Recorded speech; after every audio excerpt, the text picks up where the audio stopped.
مطمئنم ویدیوهای زیادی شبیه به این ویدیو دیدید. تو این آموزش یاد میگیرید که چطور از این انیمیشن ها درست کنید.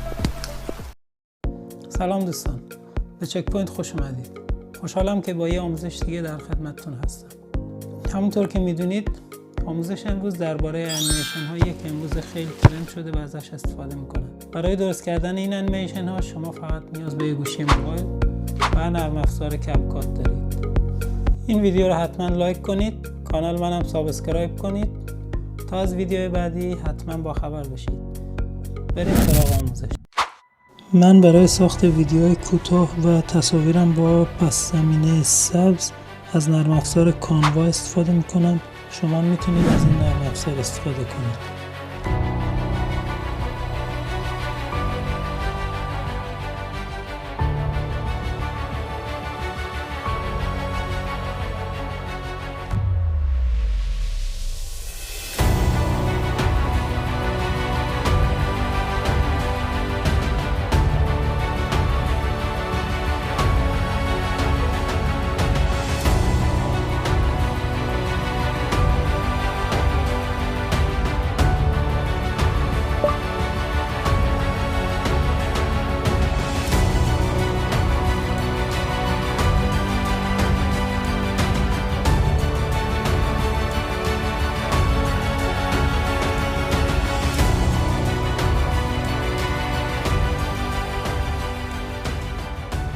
برای بقیه انیمیشن ها شما میتونید به همین طریق از نرم افزار کانوا استفاده کنید و اشیای مورد نظرتون رو با بک‌گراند سبز توی کانوا تولید کنید و توی پروژه کپکاتتون اد کنید. بریم سراغ اولین انیمیشن و نرم افزار کپکات. کپکات رو باز میکنیم، یه پروژه جدید ایجاد میکنیم، بک‌گراند که ساخته بودیم رو اد میکنیم تو پروژه‌مون، سایز تصویر رو به 9 و 16 تغییر میدیم، بک‌گراندمون رو زوم میکنیم، اندینگ ویدیو رو حذف میکنیم و طول ویدیومون رو حدود 8 ثانیه میذاریم. افکت رو انتخاب میکنیم، ویدیو افکت رو انتخاب میکنیم، بلک نویز رو سرچ میکنیم و این نویز رو انتخاب میکنیم. آورلی رو انتخاب میکنیم، اد آورلی، ستونی رو که ساخته بودیم اد میکنیم، ریموو بک‌گراند رو انتخاب میکنیم، کروما کی رو انتخاب میکنیم و رنگ سبز رو حذف میکنیم. ستونمون رو میذاریم سمت چپ تصویر، طول ستون رو روی 1.8 ثانیه میذاریم. یه آورلی جدید اد میکنیم، توپمون رو اد میکنیم، ریموو بک‌گراند رو میزنیم، کروما کی و حذف رنگ سبز. توپمون رو زوم میکنیم، یکم به جلو حرکت میدیم و قسمتی که به زمین برخورد میکنه رو روی ستون قرار میدیم. به این صورت جای لایه هامون رو عوض میکنیم، کار راحت تر میشه. به این صورت لایه ستونمون رو یه چند فریم جلو میبریم، انتخابش میکنیم، انیمیشن رو انتخاب میکنیم، قسمت این اسلاید آپ رو انتخاب میکنیم، طول اسلاید رو روی 0.2 ثانیه میذاریم، قسمت آوت اسلاید داون رو انتخاب میکنیم و طول اسلاید رو روی 0.2 ثانیه تنظیم میکنیم. لایه ستونمون رو دوبلیکیت میکنیم، دراگ میکنیم زیر ستون اولیمون، حدوداً وسطای لایه اول. روی ضربه دوم توپ تصویر رو نگه میداریم، ستون دوم انتخاب میکنیم و دراگش میکنیم به سمت راست تصویر. لایه توپ رو انتخاب میکنیم، روی اولین ضربه یک کیفریم ایجاد میکنیم، روی ضربه دوم توپمون رو دراگ میکنیم روی ستون دوم. انیمیشنمون به این صورت اجرا میشه. ستون دوم رو انتخاب میکنیم، پروژه‌مون رو سمت چپ دراگ میکنیم و نگاه میکنیم که توپمون در بالاترین قسمت باشه. یک کیفریم ایجاد میکنیم روی ستون دوممون، پروژه‌مون رو به سمت چپ دراگ میکنیم و چند فریم جلوتر ستونمون هم به سمت چپ دراگ میکنیم که به این صورت انیمیشن ایجاد میشه. ستون دوم رو دوباره دوپلیکیت میکنیم و میچسبونیم به ستون اولمون. از این به بعد انیمیشن ها به صورت اتوماتیک درست میشه. شما فقط کافیه ستون رو دوپلیکیت کنید به اندازه دلخواهتون و طول انیمیشنی که بهش نیاز دارید. به این صورت من فعلا به همین اکتفا میکنم. بک‌گراند رو به اندازه طول ویدیویی که ساختیم کات میدم، انیمیشن رو یه بار چک میکنم و به این صورت اجرا میشه. پروژم رو اکسپورت میکنم و تو ویدیوام ازش استفاده میکنم.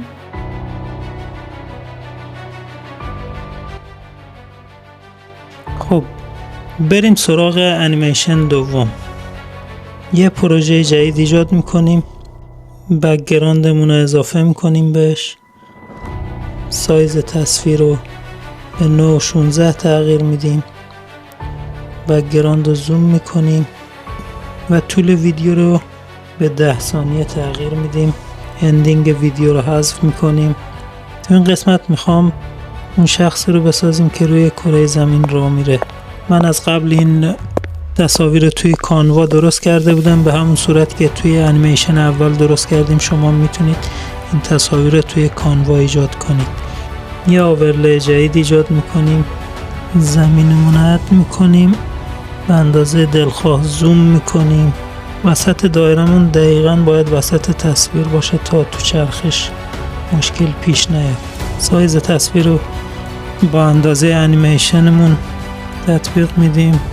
ریموو بک‌گراند رو انتخاب میکنیم، کروما کی رو انتخاب میکنیم و رنگ سبز رو حذف میکنیم. تو فریم اول یک کی فریم ایجاد میکنیم و تو فریم آخر میریم روی بیسیک و حالت روتیت رو به منفی 360 درجه تغییر میدیم تا یه دور کامل بچرخه. اوکی رو میزنیم، زمینمون به این صورت میچرخه. یه آورلی جدید ایجاد میکنیم، شخصیتمون رو اد میکنیم، ریموو بک‌گراند رو میزنیم، کروما کی رو انتخاب میکنیم و تو اون قسمتی که میخوایم قرارش میدیم و انیمیشنمون به این صورت اجرا میشه. ویدیومون رو اکسپورت میکنیم و تو ویدیومون ازش استفاده میکنیم. میریم سراغ انیمیشن آخر. یه پروژه جدید ایجاد میکنیم، یه بک‌گراند کاملا سبز من انتخاب میکنم و اد میکنم. سایز تصویر رو به 9:16 تغییر میدم، بک‌گراندم رو زوم میکنم تا کاملا بگیره تصویر و سایز اندازه ویدیو روی 10 ثانیه میذارم. یه تکست جدید ایجاد میکنم و خط تیره رو به دلخواهم مینویسم. استایل رو انتخاب میکنم، گلو رو انتخاب میکنم و به این ترتیب تغییرش میدم. بیسیک رو انتخاب میکنم، روتیت رو انتخاب میکنم و تا 90 درجه میچرخونمش. تکستم رو دراگ میکنم تا آخر، تا حدود 10 ثانیه. یه پروژه جدید ایجاد میکنیم، بک‌گراندی رو که ساخته بودیم اد میکنیم، سایز ویدیو رو به 9:16 تغییر میدیم، بک‌گراند رو به اندازه دلخواهمون زوم میکنیم، اندینگ ویدیو رو حذف میکنیم، طول ویدیو رو حدود 10 ثانیه میذاریم. یه آورلی جدید اد میکنیم و اون خورشید رو که قبلا توی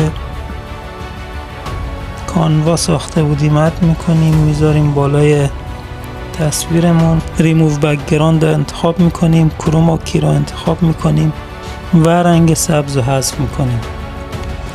یه آورلی جدید اد میکنیم، ابرمون رو اضافه میکنیم، میذاریم پایین تصویرمون. ریموو بک‌گراند رو انتخاب میکنیم، کروما کی رو انتخاب میکنیم و رنگ سبز رو حذف میکنیم. سایز دوتا ویدیو رو به یه اندازه تغییر میدیم و همچنین بک‌گراندمون هم یه آورلی جدید اد میکنیم و اون خطی رو که ساخته بودیم اینجا تو پروژمون اد میکنیم. ریموو بک‌گراند رو میزنیم، کروما کی رو میزنیم و رنگ سبز رو حذف میکنیم به این صورت. به اندازه دلخواهمون تغییرش میدیم و الان میتونیم روش حالت ماسک رو اجرا کنیم. ماسک رو انتخاب میکنیم، حالت هاریزانتال، روش یه تپ میزنیم، روتیتش میکنیم و کاملا میچرخونیمش چون میخواد از سمت پایین به بالا حرکت کنه. فیدرش رو روی حالت 40 میذاریم. تو اولین فریم یک کی فریم ایجاد میکنیم، ویدیو رو به اندازه دلخواهمون برش میزنیم و تو فریم آخر میریم روی